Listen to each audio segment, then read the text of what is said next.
Live. Hello, YouTube. Hello, YouTube. Are we? Whoa. My hair is doing something. Are we okay? My hair is doing nothing. Consider yourself lucky. Although Maybe I'll shave my I head. needed a haircut. Maybe I'll shave my head. I'm kind of looking like a hippie. So Hi. I am. I look tired. I am tired. I'm with you. Ahoy. You look fine. Thank you. I think. Hello, everyone. Hello. How goes it? I'm not sick. I am. So I'm better than I was 2 days ago. Thank you, NyQuil.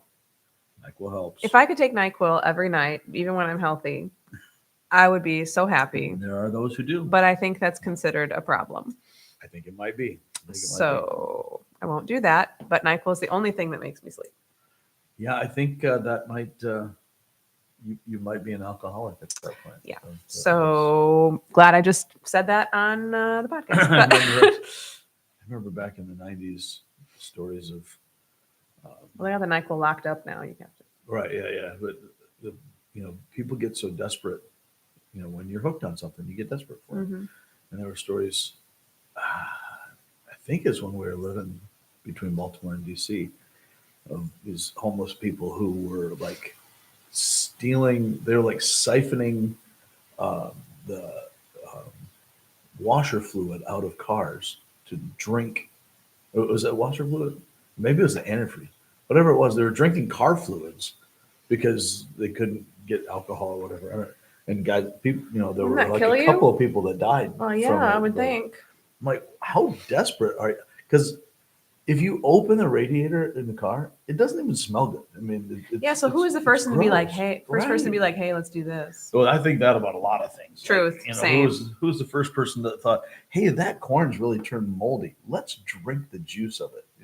Yeah. There's gross things. I think about that with everything. Right. Who was the first person that said, there's something wrong with this guy. Let's cut their skull open and figure out what it is. I don't go that deep. Mine are mostly about food. Okay, go ahead. Cut my head And this open. had to pass through several people to get approved. This seems like a good idea. Anyway. There's a lot of... I might have talked about it before, but have you ever had... I do not covet that experience. Hey, have you ever had the NyQuil with Vicks? No, but you've mentioned. Oh my goodness. It's an experience. I saw the commercial for it. Imagine you just take like 50 York peppermint patties to the Dome, and that's what it is. Well, I could do that. But then you also sleep really well. It's an overwhelming experience. Well, all right. I highly recommend it. NyQuil sponsor this podcast, please. You may have a problem, actually. As we're talking about this. Something ain't right. Let me get a little more Stacy here on the screen. No, please don't. Please. We need more Stacy. Anyway, what were we talking about? Coveting, which I probably should, lean into a little more. So yeah, I'm not coveting the life you're living right now. I'll tell you when I've had enough. Anyway. Hey, Chihuahua. Apologies. Well, we started out the sermon with a thought from the very popular Gordon Gekko, "The Greed is Good." And Gordon Gekko. Yeah. I've never seen that movie. I know exactly what you're talking about. I've never seen the whole movie. I was so hyped when it came out. I was like, we got to see this. And I watched it. I'm like, yeah, it's okay. Yeah. I mean, I know I've seen scenes from it. There are iconic parts of it. Yeah. There were, things about it that I liked. It was,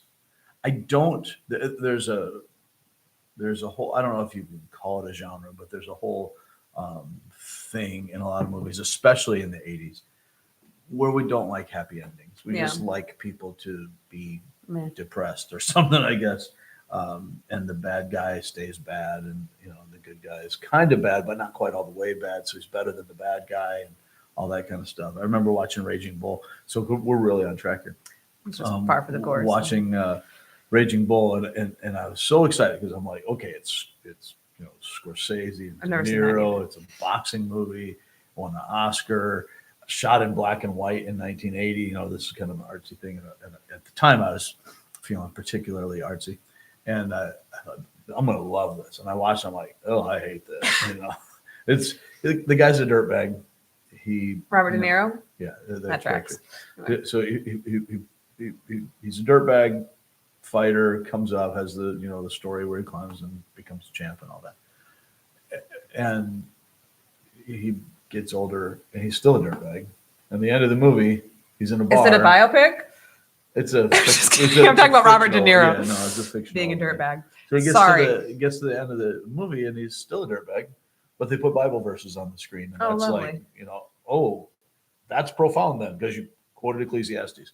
But I'm like, no, there's no real arc to the story. I mean, you see it, but it's like Rocky never gets out of the hood, right? It's just still there, and there's no change. There's nothing to it. So it was basically, to me, and I know, some people probably are going to be, nobody probably that's listening to our podcast, but there are going to be film critics who are like, oh, this is great. Because that was the thing, is this is the greatest boxing movie. It's the greatest movie, blah, blah, blah. No, I'll give me Citizen Kane. There's something with that. And there's a tragedy and there's an arc. And so, that was a masterpiece, Citizen Kane was. But still depressing, but there was a hope behind the depression, not just, well, I'm a dirtbag, but now I'm okay with being a dirtbag. Right. It's that you start out with seeing this, and then you track how does he get there in Citizen Was he a Kane. teenage dirtbag? Anyway, so yes, greed is good, but it's not. So, but that is the concept that we have in the world, and while we, it hasn't changed since the 80s. It's only gotten worse. It's funny because I remember hearing people, really getting into this, embracing it, and talking and using that line, that scene of that movie to describe the 80s, to say that this is the greed era. This was, when the Republicans took over and everything was about greed. But that was actually an indictment of greed. It wasn't supposed to be, it's like watching Mean Girls as an instructional video, right? That's kind of how we took it.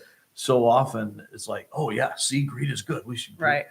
And the 80s, there was a little bit of a, like every, I'm going to say decade, but that doesn't obviously fall into the numeric lines. But as you see eras shift, now I'm thinking of Taylor Swift, as we see the eras come through, there's a cultural vibe that shifts, obviously, from the 50s to the 60s to the 70s to the 80s and 90s and all the way to today. And we see these things happen. And there was definitely a difference where hard work and responsibility became a virtue again, whereas in the 70s there were a lot of the younger culture that maybe were against that. Capitalism is bad and so on. And so that's had a resurgence, I think. Yeah, so we see so many different dynamics, and it's a little bit different today than it was then, in that they're right or wrong during for the hippies and the young angry questioners of the day. There was, to some extent at least, some searching and conviction that I think we really haven't seen in more recent movements of that. Now it's more a shift of mentality, but not, hey, wait a minute. I think that there's actually something here that we need to be hunting for. We need to find a truth. Although now we're seeing, particularly in Europe, there's quite a resurgence now in those who are seeking something spiritual, who are people returning to church, young people, Gen Zers, who are, according to the podcast that I was listening to the other day, which was from the Colson Center and the Breakpoint podcast. They did a special with, I don't recall the fellow's name, from he's English. Anyway, talking about the impact in Europe and that there's a lot of talk about this quiet revival. I think that was in the title of the podcast, or re-enchantment, as they were describing it over there. But there are a lot of folks who are realizing, we're caught in a rat race. I don't want this. I want something better, and are returning to church. Now, whether that turns out to be a a revival of sorts, or however you want to describe that. Some people are uncomfortable with that word. Some sort of an awakening, some sort of of an awareness that there needs to be more to life, and maybe we should check out church again. And they were describing the fact that in Gen Z, for a lot of millennials and Gen Z, church just hasn't been a factor. Whereas you go back, the time to the Gen X and boomers, church was part of life, and you were turned off by it, rejected it, whatever else. But for a lot of, especially Gen Z, Gen X and millennials are kind of caught in the middle, of that transition. But the Gen Z folks are, for a lot of them, they just never even went to church. It Right. wasn't a factor for them, so they didn't have the same rejection of it that some of the previous generations had. It just wasn't something they did, and now they're saying, "Wait a minute, maybe there's something transcendent that I can find here." And so you're seeing a lot of them return, especially young men. And you can go into all the reasons why, but there's a hunger for something more, and I think there is something in us, something innate, that desires more, that looks for something transcendent, that looks for something better than we have in the moment. And then sin takes a hold of that hunger for more and twists it into covetousness, Right. which is why God gives us the command not to covet, because the just like all of the different sins that we look at, the God-given desires, the good things that God's built into us get twisted by our sinfulness, so that we govern them or they govern us rather than God governing us. Yeah. Kind of going from that, one of the things, and I was just glancing over at your notes here, but the first point that you made with that and talking about covetousness is that, the very basic definition is wanting what is not mine to have. That's felt like a gut punch, because I didn't think of it that way. It felt like that to me too. Because you don't think, oh man, they've got this and this and this, I wish I had that. You don't think I'm not supposed to have that. I think we're wired to think I should have that. Why shouldn't I have that? And so it's removing that mentality. That's difficult.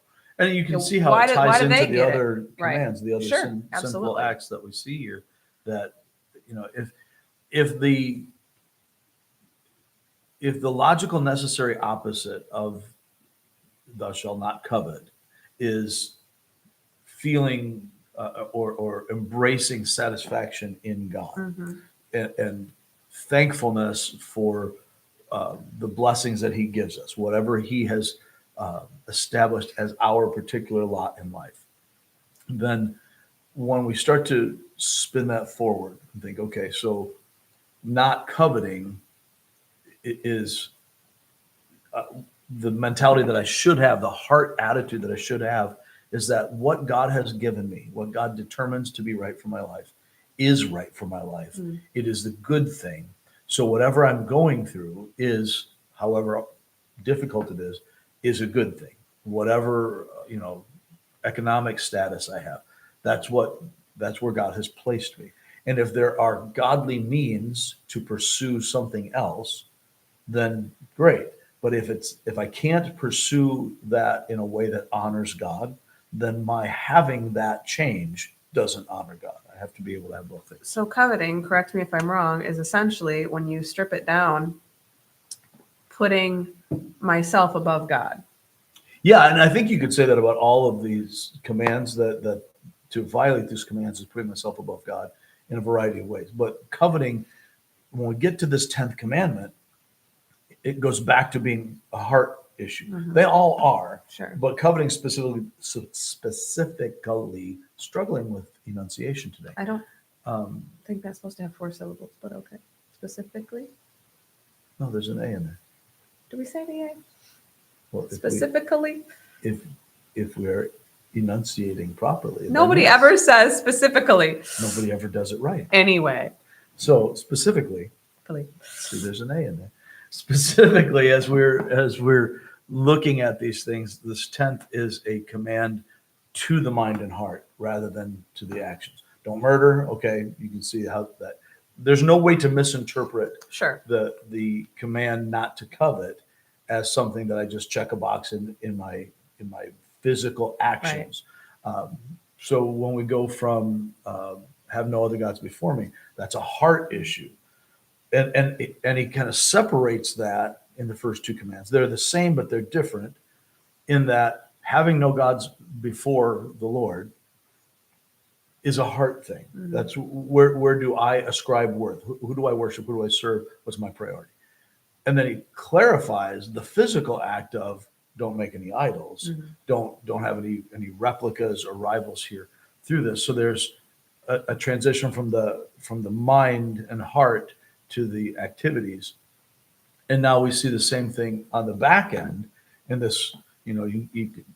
I never saw it until I heard it from Sam Amati and Jim Hamilton on the Bible Talk podcast, that there's a chiastic structure to this that, and who mentioned it in the sermon previously a few times, that it goes, thoughts, deeds, what is it? Thoughts, words, deeds, words, thoughts, as you go back through it. And so now we've gone from not saying wrong things and bearing false witness, but now to the not thinking wrong things by coveting what somebody else has. Now, there's a difference between the admiration of a thing and the coveting. In the same way that there's a difference between noticing that a woman is beautiful and that's the idea, right? She puts on makeup and dresses a particular way, does her hair a particular way, because she wants people to see her and think she's pretty, right? We want to present ourselves in the best light. There's absolutely nothing wrong with that, in as much as it is an observation and admiration of that which is beautiful. And God gives us that sense of beauty in the same way that when I see if you see a beautiful woman or a handsome man, because we can still use those gendered terms, no matter what anybody says. It's the same dynamic in your brain function as when you look at, I can look at a car and say, oh, wow, that's a really beautiful car, or Some that's a people really might ugly identify car. as a car. Anyway, Or I can look at the sunset and say, wow, that's really beautiful. So there's an attraction to beauty that's God given. But when we allow that to be distorted, right? So then I Well, even look at like- that same beautiful woman with a lustful intent. Right. Now I've corrupted right. what would be just a normal admiration. Or me as a woman, I look at a woman, I'll say, wow, she's really beautiful. It doesn't mean I'm, Right. attracted to her in a sexual way. No, but that's where we can come Right. into the covetousness is why can't I be like Sure. that? Why, I look at her and it's so funny that the old adage that the grass is always greener on the other side.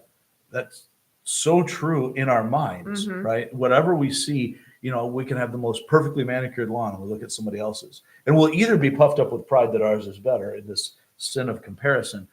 Oh, look how much better mine is. Their yard is trash.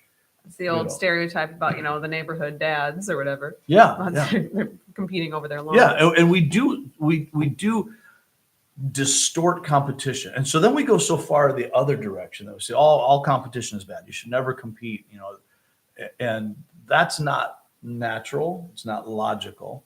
And you're making a leap from something because there is a bad element to say that the entire thing is bad. Competition is good. That's the basis of games. It's the basis of, we have that natural drive to work. The desire for something more than I have in itself isn't wrong, but the desire for something that is not mine to have, that's when it really starts to shift over. When I become dissatisfied with the lot God has given to me, when I become dissatisfied with in such a way that I find or I believe in my heart, whether consciously in my mind or just in my heart, I believe at a gut level that somehow having this other thing or having this change in my situation will bring me satisfaction and happiness in a way that I should already be getting from God, from his presence, from a relationship with him. When I'm chasing after these other things to fulfill me, to, if this happens, then I'll be happy. Or if I just get this, then I'll be happy. And I'll finally feel satisfied and fulfilled. By doing that, that's the very heart of coveting. But by doing that, I'm also making these things in a very real sense a god. Right. And it's taking the place of where God should be. So would you say then that the opposite of covetousness is contentment? Yes, I think, and I don't think that was the memory verse that we used for this week, but it was in contention where Paul says in his letter to Timothy that godliness with contentment is great gain. I think that's exactly the point.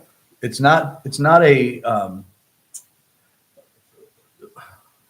I've lost my vocabulary, which is always good on a podcast, but it's not a complacency that says, well, whatever, I don't care that much. It's a matter of being content, being happy in the state that God has given you. Now, if I'm content in let's use economic status. So let's say, I have a particular income and I'm thankful for it. I'm starting out, I'm at the bottom of the ladder, so to speak. And I'm thankful to the Lord for providing me with employment, for providing me with the opportunity to do work. That doesn't mean I just sit there and stay there. And it doesn't mean it's bad to want to move up the ladder. Absolutely not. So, in fact, God calls us to diligence, to work. So much of the Proverbs in particular, you see written about that. And then Ecclesiastes is the flip side of that coin, that diligence produces prosperity, and that's a good thing that honors God. But in Ecclesiastes, the chasing after all this stuff is vanity. You're chasing after the wind. So stop trying to find your satisfaction in all that. Be satisfied in your work and work hard and enjoy it. But don't think it's going to fulfill you, and don't be chasing after all these other things. So when we look at Proverbs and Ecclesiastes together, there's a balancing that happens. Pardon me. Because ultimately, as people of God, and this is the call for all people, whether you belong to God or not, the people of God actually get it, right? If we belong to him, what's right is right, what's wrong is wrong, period. Right. When I tell my children the difference between right and wrong, it's not different for them than for the rest of the world, but they're my children. Right. So they have access to what I'm saying to them. But if I say, hey, don't smoke crack, kids, that's true for everybody else too, but you're my kid, right? So this is how it works. Anyway, as God's people, all of us, ancient Israel and the church today, we are called to live wholeheartedly for God in every area of life. And so when we're talking about that in the context of coveting, then we see that wholehearted living for God is satisfied in him, right? So I'm not, my wholehearted living, if it's chasing after all these other things rather than being satisfied in him, if I think I'm going to find happiness out there, if I think I'm going to find happiness, if God would just change my circumstances, then I'm coveting, then I'm not satisfied in him, in this relationship with him. And it's rooted in thankfulness. If I'm finding myself satisfied in God, delighting in him, desiring him more than everything else, and then whatever he gives me, I can be thankful for that. I can count that a blessing. That's why Paul, when we look at Philippians 4, he's chained up. He's writing this letter as an incarcerated person, and it's filled with joy. And he gets to, in chapter 4, essentially, and it's a little bit out of context, but I don't want to distort it. But essentially, chapter 4, he's like, okay, here's how you can have this joy. So rejoice in the Lord always, no matter what. Let me repeat it for you. Rejoice. This is a choice that you make to find the exuberant joy of knowing God, whatever your circumstances. And he goes on to talk about, being not being anxious, but presenting our petitions to God. He talks about, where we should have our mind dwelling. Have your mind focus and dwell intentionally and continually on all these excellent and praiseworthy things, rather than all the other stuff that we could be focusing on. And so the contrast is with a mind that's like, man, my life is bad. This is wrong. Oh my goodness. What about, the terrible government officials and, those terrible Republicans, those terrible Democrats, which seems to be such a consuming thing, maybe more than I can remember in my lifetime. And I'm getting kind of old now. So, as you look back, when I was born, Richard Nixon was president. And so you've had a lot of political upheaval. I don't remember a time, as much as in the last 10 years, where everybody just seems to define happiness and, whether you're a good person or a bad person. By your political depends affiliation. entirely on that. Right. It's crazy. So if our minds are on these earthly things, then we're losing sight of what matters, and we're losing our satisfaction in Him. Any earthly desire that causes me to lack satisfaction in God is coveting. Yeah. And on the flip side, and I don't remember if I got this from Piper. I think I got it from Piper. It's either Piper or Begg. And at the same time, if I am failing to find satisfaction in God to the point that it then leads me to try to find it in something else, either way, whichever is the cause, whichever is the effect, both things are the coveting that God forbids. It's not a reflection of His character, and it can be directed in a lot of different ways. And so when we see, like in the command, the Lord says through Moses, don't covet your neighbor's wife, your neighbor's property, your neighbor's tools, his animals here, his servants. You don't covet his wealth. There's all these different areas that you could be coveting, and it's not intended to be exhaustive. It's Right. like everything else. You need to understand there are different facets to this, and I could be, I use the example somewhat facetiously on Sunday morning, but true. My mom and I talked about this. So we'll be driving down the highway and see somebody with this really, beautiful field of baled hay. And she's like, "Oh man, I'm struggling with coveting right now," because that's the stuff that connects with her heart. Mm-hmm.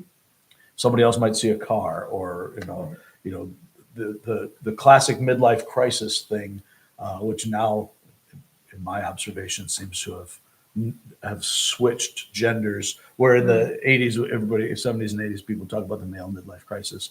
So you buy a sports car. Yeah, you buy a sports car, get a new girlfriend, Right. and all that kind of stuff, and bail on your family. Now it seems to be the other way around. Women are getting Botox Between and whatever. 35 and 50, a lot of the time you see, all of a sudden I'm really consumed with my fitness, and I'm dressing younger, doing younger makeup and Botox and so on. And this fighting against what I have. It's a dissatisfaction that comes in that midlife. And there's a certain natural cycle that all of us run into. I talk about this with married couples, somewhere in that, they used to call it the 7-year itch, somewhere in that, roughly 7 to 10 year window, sometimes a little later, sometimes a little earlier. People become dissatisfied. You settle in, the natural excitement of the new thing is gone. And now we're just stuck with each other, right? And life becomes mundane, and all of the Hallmark fantasy stuff goes away. And interestingly, you and I've talked about this before.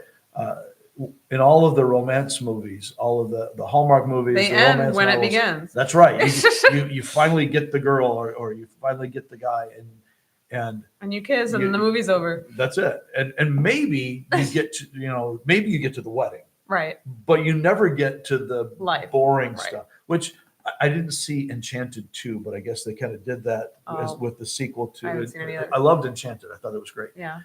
Same kind of thing. You get to the wedding, and that's the climax of the movie. Happily ever after. And then I guess with the second one, if I understand correctly, they kind of go back to The now everyday what? life, yeah. Now we're in the bill paying and pushing broom and all that kind of stuff. And so there's something beautiful about the mundane, but we don't see that. Mm. And we then become ungrateful for what God has given us. And as we become ungrateful, then we desire things that are not ours to have. And, I don't know if I said it in the sermon, but it struck me, I don't know, probably in the shower, who knows? Just having random thoughts. And I was like, if there's something that God wants me to have, that isn't mine. It's good to desire that, right? To desire what God wants me to have. But if I have to, or if I feel I have to pursue that in a way that doesn't honor God, then it's not a godly thing. That's how you right? know. So godly ends must be pursued by godly means. Sure. And if I have a desire for an end that requires an ungodly means to get it, or moves me in a direction of that, then it's an ungodly desire. And the end itself doesn't honor God. And when we get to the bottom line in coveting, and this is how all of the commandments are rooted, right? Is I am the Lord your God who delivered you out of Egypt, out of the land of slavery. And it starts there. All of the law of God is rooted in the covenant. God has already called you to be his people. And now he's calling you to live like his people, to act on it. You don't become his people by keeping the 10 commandments. Abraham, we were reading in Romans and Bible study the other night. Abraham didn't become God's man by being circumcised. Mm-hmm. God called him out of Ur. He believed God. It was credited to him as righteousness. And then, as a sign of the covenant, he received the circumcision. So as God's people pursue obedience of God's law, it's not an end in itself. It's not a means to a relationship with him. It's the fruit of that. Because I love my Father, I want to obey my Father. And that's the core of it. So if I remember who he is, if I get focused on God, and the corollary to that, remember who I am, that I'm nothing. God doesn't owe me anything, right, ever. Then that leads to thankfulness, to recognize, wow, how amazing is God. And if I'm thankful for what he gives me, then I find myself in a more contented state. So just like Paul said, godliness with contentment, being satisfied in him and what he gives, this is a great gain, greater than if I had obtained the things that I was chasing after in the first place. Okay, well, we'll stop there for today. We have gotten through the 10 Commandments. Yeah, we'll do one more this week to wrap it up and connect the dots, and then we'll press on the rest forward. But we're going to stick in Deuteronomy for a while. And then we have I'm going to see if I can get him as a guest on the podcast. So the following week, we have Linda Nascuna from Life Plan in Niles, who's going to be filling the pulpit and talking about that. I want you all to be the first to know. Exclusive. Because this has not been reported yet. So you heard it here first. This is new, breaking news. So I'm excited about that. Hopefully he'll be able to join us for the podcast. Yeah, that'd be cool. All righty. Well, you heard it here first. So now you can hold us to it. But yeah, as always, thank you guys for listening. If you're in the area, come join us on Sunday mornings. Otherwise, you can check out the sermons and the podcasts right here on YouTube or iTunes or Spotify or wherever you get your media consumption. All that stuff. Technology. Thank you guys for listening. We'll catch you later. Thanks, YouTube. Grazie. Yeah, at least YouTube didn't cut out.